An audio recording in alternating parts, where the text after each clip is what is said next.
देखिए तो इतना समझ में आ रहा है कि मेहदी लाइफ चले गए। उसके बाद आए महमूद लोधी कूदते कूदते कहें कि बाबर हम तुमको देख लेंगे, आओ एक बार मुझसे तुम युद्ध करके देखो। तो हुआ बच्चों घाघरा का युद्ध। फिर कौन सा युद्ध लड़ा? कहा आओ घाघरा हम देख लेते हैं। उसके बाद महमूद लोधी और बाबर भी फिर हुआ घाघरा का, ठीक ना। देखिए अब जो युद्ध हुआ बच्चों वो हुआ 1529 में। कब हुआ? 1529 में हुआ कौन सा युद्ध? घाघरा का युद्ध। घाघरा युद्ध किन के बीच हुआ? महमूद लोधी, महमूद लोधी। कहीं कहीं इसको महमूद लोधी बच्चों लिखता है यहाँ अफगान शासक, अफगान शासक। तो अफगान शासकों में यही आता है महमूद लोधी, जानते रहना, ठीक।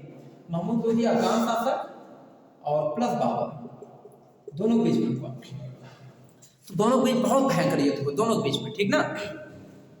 तो जब दोनों बीच में बहुत भयंकर युद्ध हुआ, ठीक, तो इसमें क्या हुआ कि इतने बड़े बड़े राजा हार गए।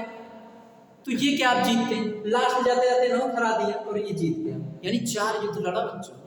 पानीपत का पहला युद्ध किसके किसके बीच हुआ? देखा है, इब्राहिम लोधी बाबर जीता। फिर कौन सा युद्ध लड़ा? खानवा का युद्ध, राणा सांगस लड़ा, वो जीत गया। फिर कौन सा युद्ध?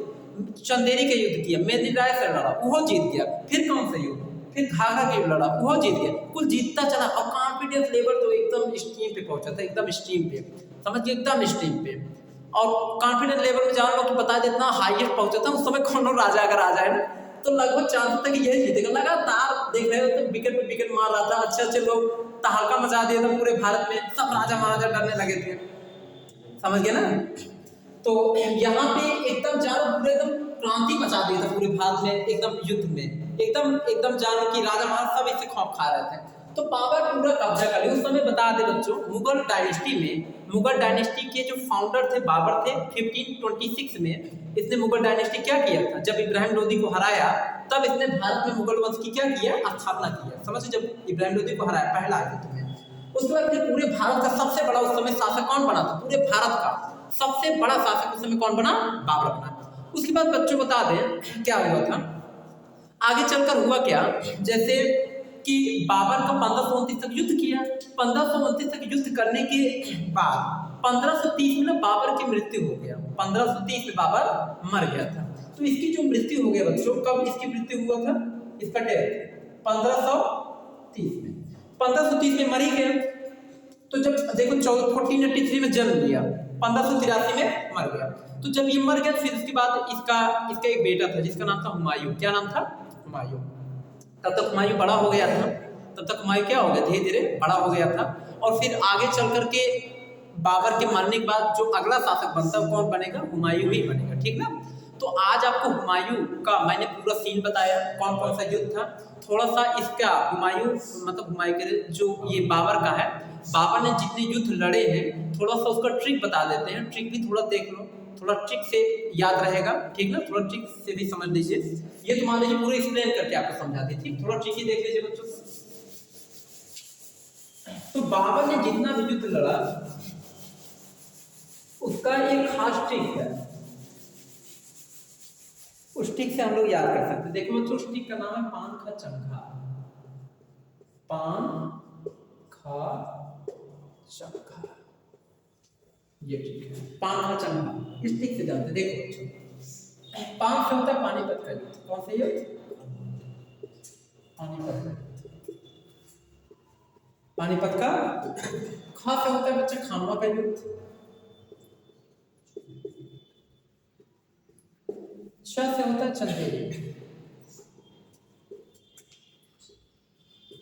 घ से होता है घाघरा। अब देखिए पानीपत का जो पहला युद्ध लड़ा था, थोड़ा डेट भी आपका वो नोट है, 1526 में जब इब्राहिम लोधी खड़ा है मुगल वंश की स्थापना किया।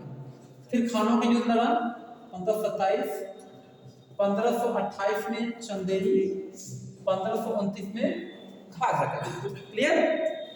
1530 में जाकर ये मर ही गया, ठीक ना।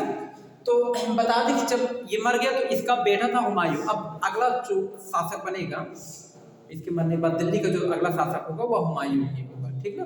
तो ऐसे क्रम आता चला जाए, जैसे बाबर का बेटा हुमायूं है, हुमायूं का बेटा फिर अकबर, अकबर बेटा जहांगीर, जहांगीर का बेटा शाहजहां, शाहजहां का बेटा औरंगजेब, फिर औरंगजेब का बेटा बहादुर शाह, समझ गए। फिर उसके बाद खत्म, फिर उसके बाद फिर धीरे धीरे अंग्रेज आना शुरू हो जाएंगे। अंग्रेज इन लोगों को लड़ा लड़ा करके पूरा खत्म करवा, फिर पूरा अंग्रेज अपना साम्राज्य अपना पूरा अंग्रेज जो है भारत में पूरा साम्राज्य स्थापित कर लेंगे। तो फिर देखिए जब अंग्रेज आना स्टार्ट करते हैं ना, तब धीरे धीरे मिडिल इंडिया खत्म हो जाती है। जब अंग्रेज पूरी तरीके से भारत में आकर ईस्ट इंडिया कंपनी की स्थापना कर लेंगे, तो पूरा कौन सा इंडिया आ जाएगा? Modern India, modern.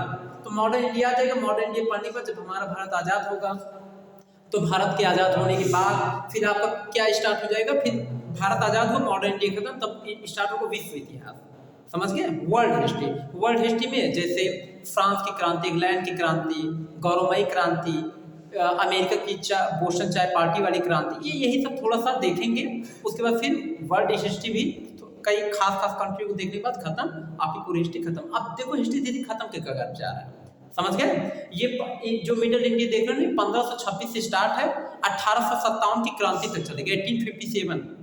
यही बता दें 1857 की क्रांति तक चलेगा, 1857। फिर उसके बाद धीरे धीरे वही बता दें, अंग्रेजों के लोग बहुत दौड़ा दौड़ा मारते हैं, उसमें हिंदू और मुस्लिम दोनों लोग मिलकर अंग्रेजों को समय मारते हैं। 1857 की क्रांति होती है, मंगल पांडे की देन रहते हैं। मंगल पांडे उंडे वाला सीन बताएंगे, बड़ा इंटरेस्टेड है, ठीक ना। तो अभी मान लो इतना देख लिए, ठीक। तो आज के लिए इस क्लास में बच्चों इतना है।